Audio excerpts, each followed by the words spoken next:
Hey guys, what's up? Today we're back again with a Photoshop fundamentals tutorial.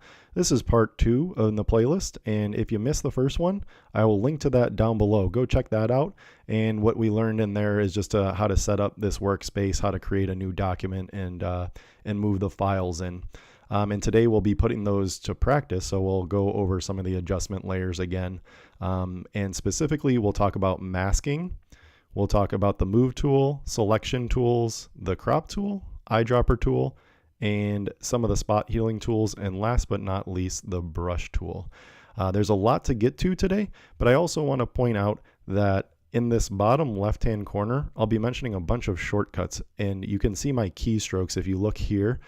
For example, I'll hold down Command J to duplicate our layer. So if I click on my background and do Command J, you'll see it in the bottom corner, that Command J, and then you'll see what action that takes. So I'm going to press the delete key, and again, you'll see that in the bottom left-hand corner, just in case you want to follow along with some of the shortcuts. So with a lot to get to today, let's jump right into it.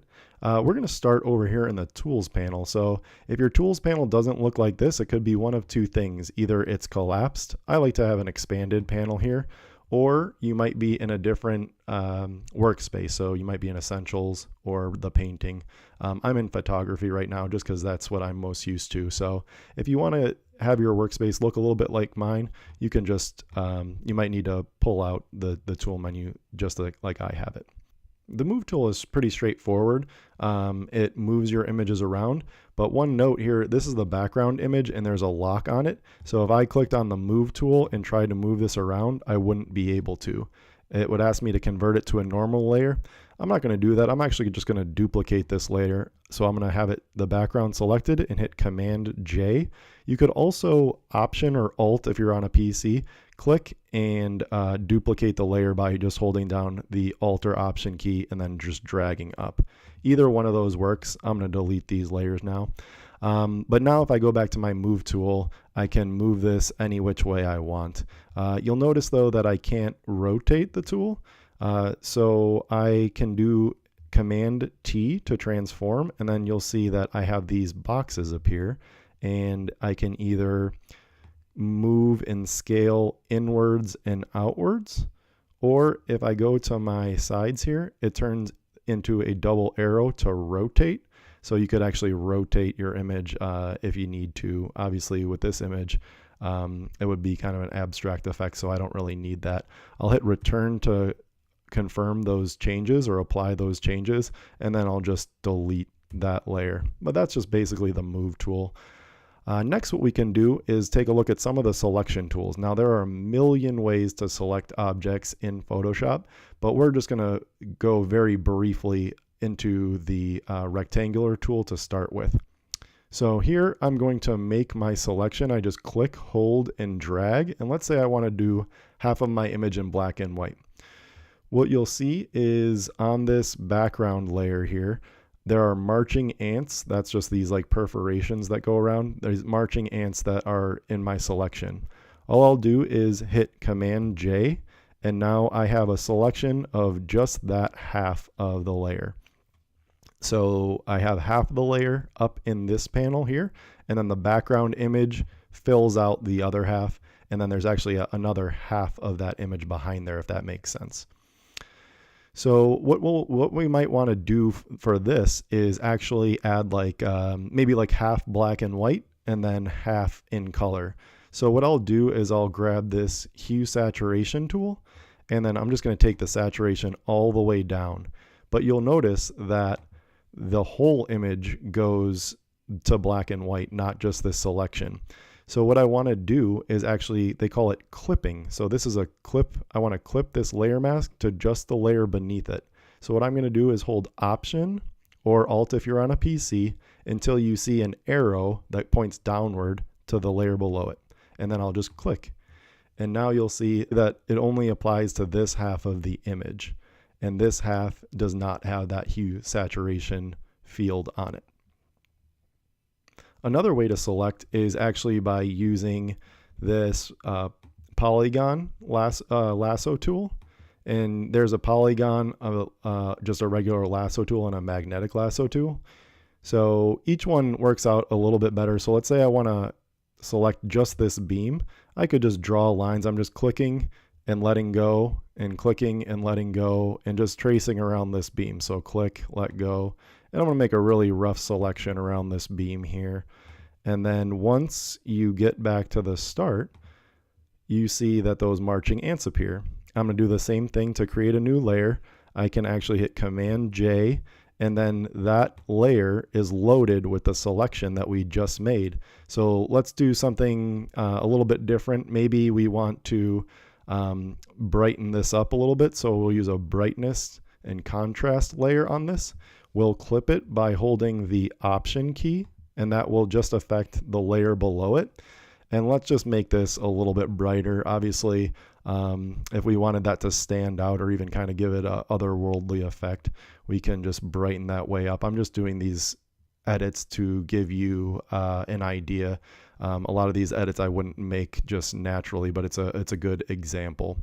So that's another way to select polygons. The last way is probably the most common way. There's a quick selection tool, and that's this brush here. So if I just go around, the computer will take a look at contrasting pixels and just guess at what we're trying to select. So here it's not doing a good job on the beam itself. It thinks we want just this area. So you'll see that, okay, we don't want this. So the way to get rid of the selection that you don't want is to hold down the Alt or Option key, and then your brush actually turns into a minus, and you can start refining your selection there by holding the mask, and you can see it starts to understand what pixels you want and what pixels you don't want. So again, those marching ants will go around the object that you want to select. I think you guys get the idea about how you might use selections with adjustment layers. So if I just wanted to deselect this, I'm going to hit Command D, and that deselects my selection that I had previously made. Let's head on over to the crop tool now. If I hit the crop button, I will see some brackets appear, and I can just click in and drag this any which way to cut off the bottom. If I want to have it in a certain ratio, let's say like a square for Instagram, I can go to the top and check out the original ratio, or we can do 5:7 if you're going to print it.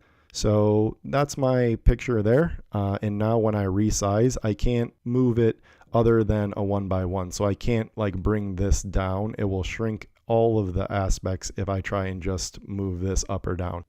I'm actually going to hit Command Option Z to get my original image back, because I don't like that 1-to-1 crop that I just made. Moving on, we're going to head to the Eyedropper tool, which is pretty straightforward. What's really neat about this is the foreground and background color you'll see on the left side of our screens here.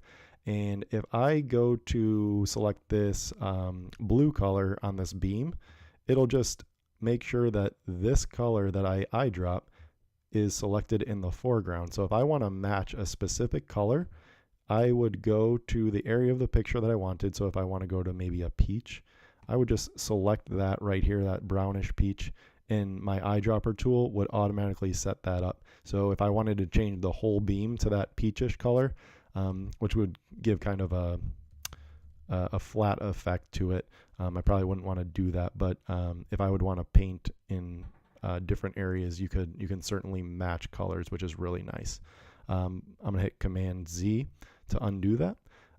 But what you'd really want to do, oftentimes, like if I wanted to get rid of that peach, for example, or if I wanted to get rid of an area in the middle, like the first thing that I see in this image is this spot right here. So if I hit Command plus or Control plus on a PC, we can actually get rid of this. And instead of eyedropping this tool and saying, oh, pick this color, we're actually going to use a spot removal tool, which brings a brush up.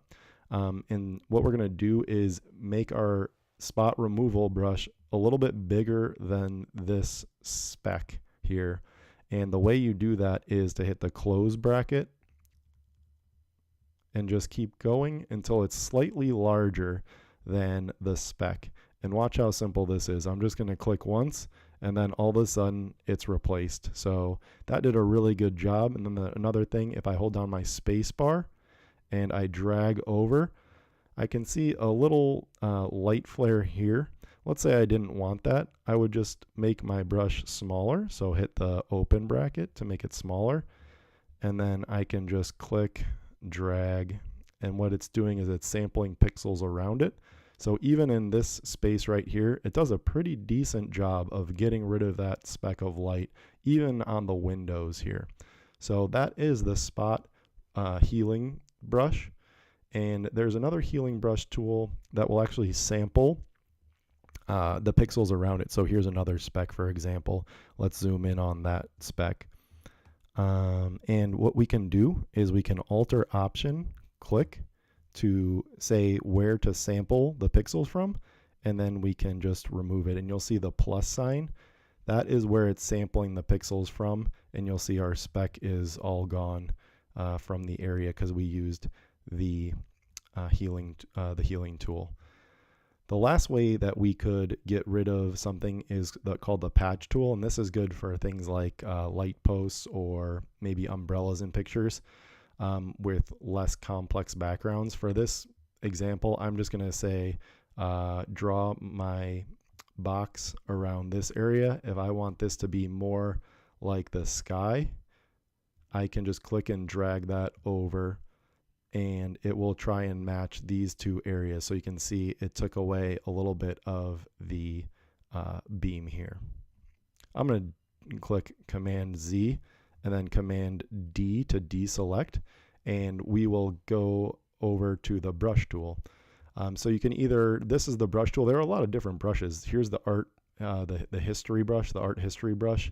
This is a quick selection tool, but this is the actual paintbrush that we'll be talking about today.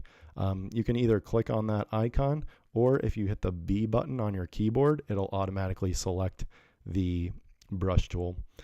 So I'm going to hit Command minus to zoom back out, and then a little bit back in, hit Command plus. And then we'll talk about masking a little bit. So what I'm going to do here is I'm going to hit Command J to duplicate my layer. I'm going to put a hue saturation layer on top of that. I'm going to clip it down by holding the Option key and clip it to the layer below. And then you'll see right here, this is called a mask. So if we want to have a hue saturation effect, so let's just do something really dramatic. If we want it to look like that, please don't look like that. But just for the sake of examples, we'll do it.